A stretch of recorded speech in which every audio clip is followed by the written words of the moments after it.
Welcome to the Spring 4x4 Park, Queensland's rugged off-road playground, where GWM puts 3 off-road titans to the test. First, the Mickey Thompson test track. Wheel articulation, approach, breakover and departure angles. It's the perfect proving ground. The Springs always provides a wild ride. Next, Tank Hill, a nice rocky incline with a rewarding view. Then the ultimate challenge, Beer O'Clock Hill. Steep, rough, unforgiving. No second chances. The first runs, we did it with basic all-terrain tyres.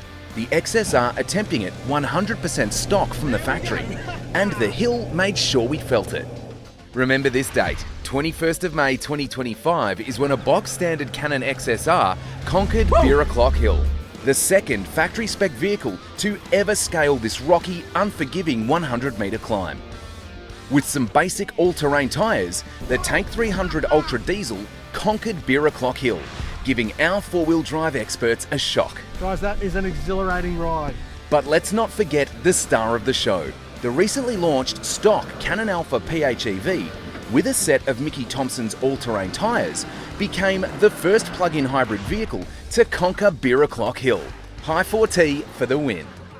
That is absolutely incredible, man. Like, I've seen a lot of vehicles attempt this hill. Not many in the wet. It was very impressive. We're not here to break a vehicle, we're here to try and get to the top and prove what these cars can do. Stock suspension, factory components, just a set of tyres, and now Beer O'Clock certified. For a factory vehicle to drive up Beer O'Clock Hill with the confidence that these vehicles have, that's a win for me. We've just smashed that, like seriously, dozens and dozens of times, both of us, confidence all the way, and that will take us to the airport tonight. Diesel, petrol hybrid, plug-in hybrid. No matter how you power it, GWM will get you there and, more importantly, get you back. GWM, go with more.